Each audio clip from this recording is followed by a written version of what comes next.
mesdames et messieurs, bonjour aussi mesdemoiselles et vous aussi d'ailleurs jeune homme, bienvenue. Vous savez, vous êtes chez vous sur le plateau des maternelles sur France 5 et chaque jour qui passe, nous sommes là pour vous accompagner dans les joies mais aussi les petits tracas de la vie de vos enfants. Aujourd'hui on avait envie de parler d'eux quand la maladie ou une opération surgit dans sa vie et que toute la famille doit faire face à une hospitalisation de longue ou de moyenne durée. Alors clairement, vous allez voir dans cette émission qu'il existe des grandes disparités au niveau de l'accueil des enfants et des familles dans les hôpitaux, mais il y a quand même des hôpitaux pour enfants qui ont changé, jadis exclusivement dédiés aux soins. Les services de pédiatrie veulent aujourd'hui répondre aux besoins de l'enfant dans leur globalité, le traiter en fait comme un vrai patient et répondre à ses demandes, alors considérés aussi comme de véritables partenaires. Les parents aussi commencent à trouver leur place, alors être hospitalisé ne doit plus empêcher l'enfant de jouer, d'échanger ou encore d'apprendre. Comment aider un enfant à mieux vivre son hospitalisation? On en parle ce matin sur le plateau des maternelles et il y a beaucoup de choses à dire. Alors bonjour Nadia. Salut Daphné. Sur internet, alors il y a Docteur Souris ou encore Apache, ce ne sont pas des personnages de dessins animés. Sparadrap Forever, évidemment. Évidemment, on parle souvent d'eux, mais évidemment ce sont des associations qui veillent à l'amélioration justement des conditions d'hospitalisation des enfants, on en parlera tout à l'heure. Bonjour Nathalie. Bonjour Daphné. Une sélection de livres évidemment. Des livres militants et des livres pour soutenir. Pour soutenir, évidemment. Bonjour Thomas. Bonjour Daphné. Aujourd'hui vous êtes à notre service, on parlera des tétines. Oui. Eh oui. Vers 9h50, vous en avez une avec son nom. C'est très chic. Comme ça, je suis sûr que je ne perds pas. C'est parfait. Bonjour Adèle. Bonjour. Bienvenue sur le plateau des maternelles. Alors vous êtes la maman de Louison qui a 5 ans, de Simon qui a 3 ans. Vous venez de Vendée d'ailleurs. Merci d'être venue. C'est votre fille Louison qui a été hospitalisée pendant 6 mois alors qu'elle était encore bébé pour une leucémie. Elle est aujourd'hui en rémission complète. Vous allez nous raconter votre parcours pendant cette longue hospitalisation. Bonjour Stéphanie. Bonjour. Alors vous avez quitté le chevet de votre petite fille Carline qui a 10 ans, qui est actuellement hospitalisée à Trousseau pour une leucémie, pour nous raconter évidemment le courage avec lequel elle affronte les traitements et les hospitalisations. D'ailleurs, Carline, on t'embrasse très fort parce qu'on sait que tu nous regardes aujourd'hui. On est avec toi de tout cœur. On va parler de toi aujourd'hui. Vous avez aussi une petite fille de 5 ans et demi qui s'apprête à faire un don de moelle à sa grande sœur. Bravo aussi à Kélia qui nous regarde. On lui fait aussi des énormes bisous. Bonjour Ingrid. Bonjour. Alors vous êtes la maman d'Alexandre qui a 5 ans et d'Aurore qui est avec nous, qui a 7 mois. Vous avez fait le trajet depuis la Belgique pour être parmi nous et nous raconter justement l'hospitalisation récente d'Alexandre. Ça s'est passé cet été, en août dernier, à la suite d'une pneumonie. Vous allez nous raconter comment ça s'est passé. Merci d'être avec nous aujourd'hui. Et bonjour docteur Catherine Delveder. Merci d'être avec nous puisque vous êtes pédiatre au centre hospitalier d'Abbeville et présidente de l'association Sparadrap dont on parle souvent sur le plateau des maternelles. J'en profite d'ailleurs pour montrer Dis-moi docteur. C'est un guide conçu par l'association Sparadrap que vous pouvez trouver dans le commerce. Il y a aussi évidemment les fascicules dont on reparlera, que vous pouvez trouver sur internet. Vous nous expliquerez justement en quoi l'hospitalisation des enfants a évolué ces 20 dernières années et quel progrès reste à faire. Merci encore d'être avec nous aujourd'hui. Mais avant de commencer cette émission, c'est un peu comme le arrêté, parce que depuis le début de la semaine, je vous dis qu'il y a vraiment un sérieux problème. On est en train de m'observer, personne ne veut me dire qui c'est. Avant le... Je le sens. C'est pas d'où ça vient. Ça m'hypnotise quasiment. Ça me met très mal à l'aise. Bon, il y a un moment donné où quelqu'un se dénoncera. On y va. C'est pas grave, c'est Nadia et son forum.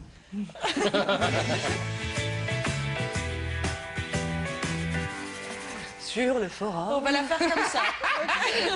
On parle de la marche des bébés, bien sûr. La marche des bébés 2, le retour de la vengeance. Oui. On avait suivi très près la première édition donc, qui s'était déroulée l'an passé. Et la deuxième édition vient d'être lancée en fanfare avec un magnifique site internet 2012.marchedesbébés.fr. Je donne l'adresse parce que c'est super important. Et donc c'est une marche caritative qui aura lieu en automne prochain et qui sert à financer la recherche et la prise en charge des bébés prématurés, des grands prématurés. C'est une opération qui est organisée par des parents de bébés préma ou pas d'ailleurs, et aussi par une fondation qui s'appelle la Fondation Prémop. C'est des chercheurs qui se consacrent entièrement à la santé de la femme enceinte, parce que ça commence là aussi, aux bébés prématurés, au traitement des complications. Et pour sensibiliser les personnes, les Français à ça, et pour faire avancer les choses, ils ont décidé d'avancer littéralement, c'est-à-dire qu'on va marcher. Donc c'est une marche qui va se dérouler à l'automne, en octobre il me semble. Et ils viennent d'ouvrir les inscriptions, il faut s'y prendre très à l'avance. Et donc les parents, les non-parents, les blogueurs, les non-blogueurs vont s'inscrire sur ce site internet et collecter via les réseaux sociaux 150 € pour participer à la marche. Et cet argent-là sera entièrement reversé à la recherche. On peut s'inscrire dès maintenant, dès aujourd'hui, et organiser des groupes de marcheurs, parce qu'on peut faire des teams. Donc il y a un groupe de maternautes qui est en train de se former. Génial. Et alors nous, au maternel, on ne peut pas y échapper. J'ai demandé un mot du médecin, mais non, on va être obligé d'y aller. En plus, comme on mange bien à la cantine des maternelles, on a déjà commencé à s'entraîner. Donc, qu'est-ce que c'est encore? Tu vas voir. Oh, que je suis... Tu m'as mis des jambes d'homme. C'est que des hommes, tout est poilu. Thomas, bon dernier. Donc normalement, en octobre, on est au taquet. Donc on y sera à la marche des bébés. Oui, on y sera. On y sera, pas comme ça. D'accord, pas aussi musclé, j'espère. Merci Nadia. Allez, faisons le tour de la question.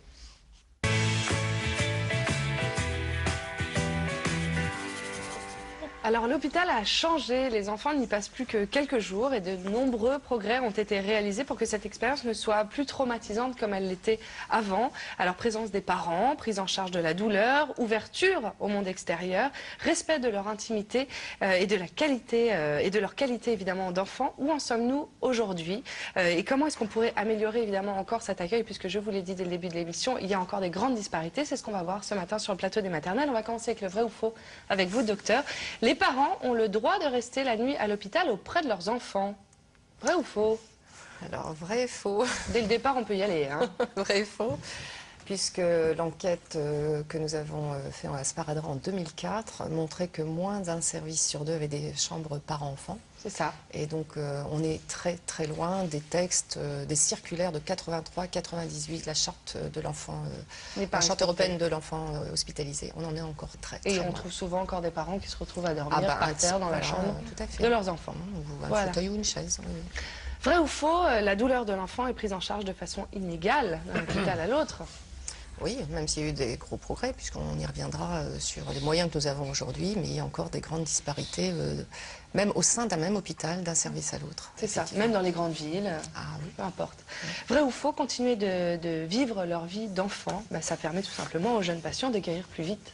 Et puis c'est surtout un droit, de toute façon, pour l'enfant. Ça fait partie des droits de l'enfant d'avoir tous les moyens, les soins les plus adaptés, qu'ils soient bien sûr les soins médicaux, mais aussi affectifs, éducatifs, et en fonction de leur âge, et ça fait partie de leurs droits.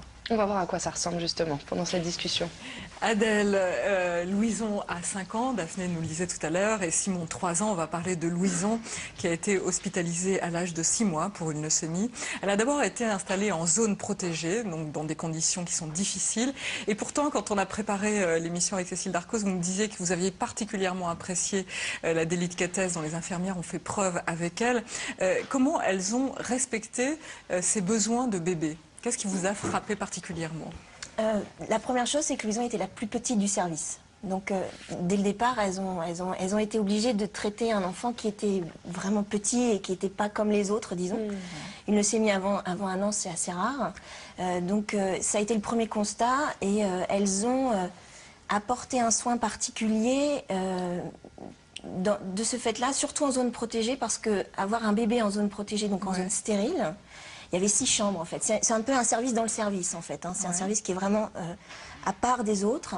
Et comment ça se passait justement, les soins pour Alors les soins, tout simplement, elles nous prévenaient quand elles allaient faire les soins. Déjà, la première chose, elle me disait on va arriver dans 10 minutes faire les soins. Parce que les soins, c'était à peu près toutes les heures. C'était assez... elle nous disait donc on va essayer de prendre le biberon de Louison, de faire prendre le biberon de Louison avant. On lui donnera le bain après. Donc c'était très réglé.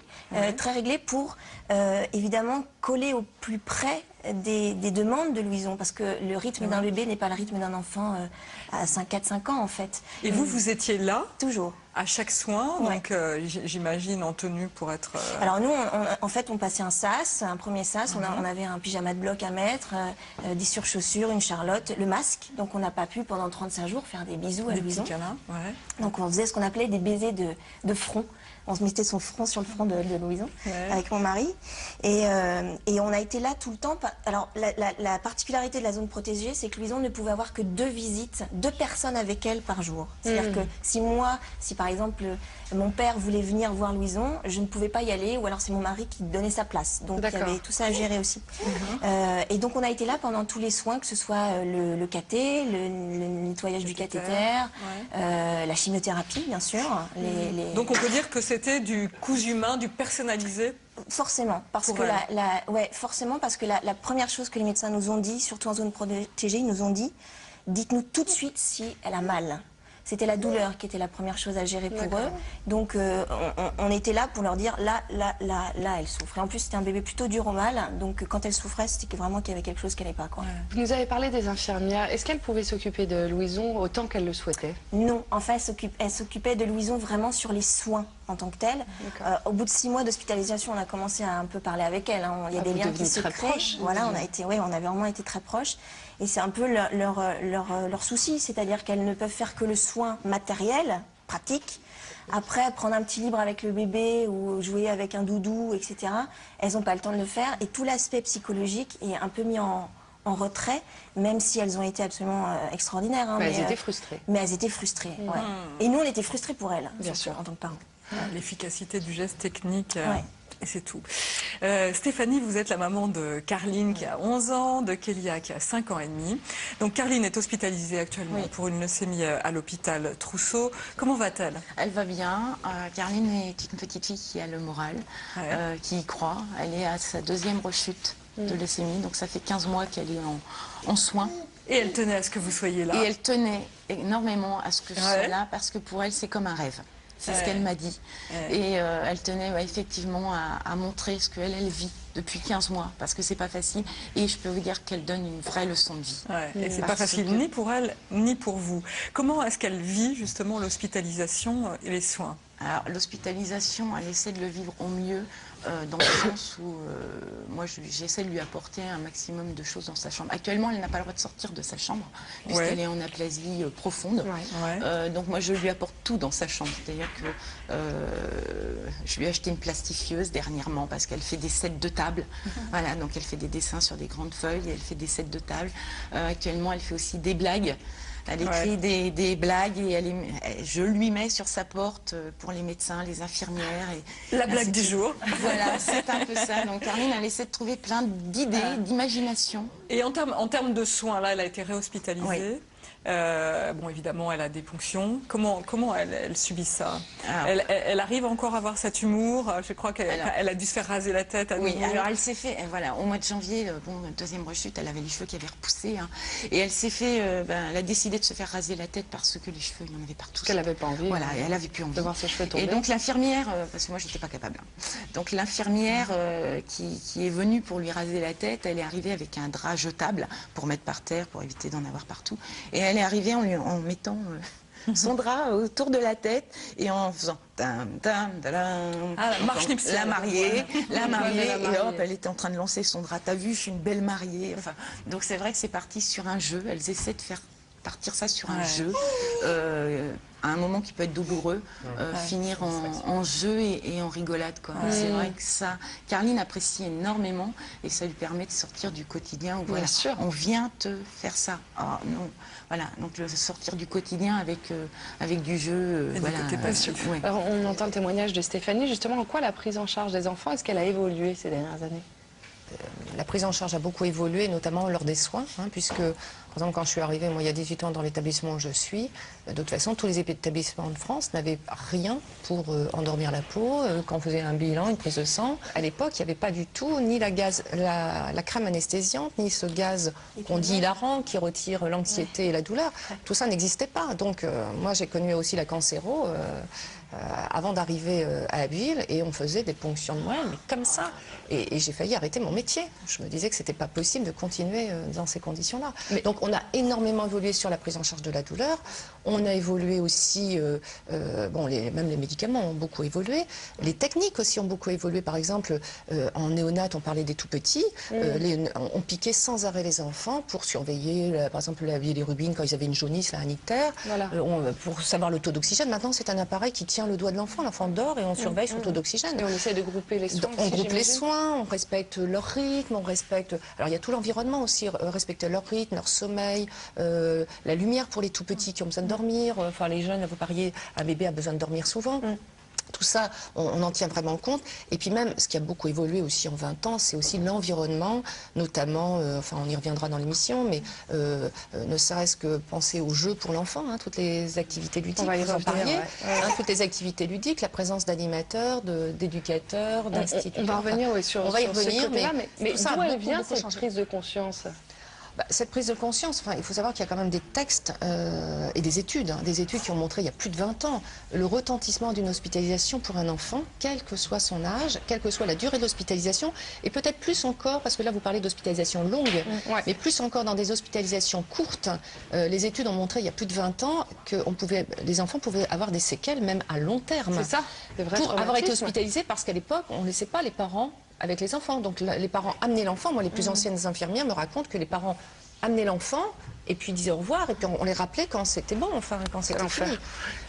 Juste pour qu'on se rende compte, la durée moyenne justement des séjours la durée moyenne, en pédiatrie, dans un service de pédiatrie générale comme le mien, c'est à peu près 2-3 jours en moyenne.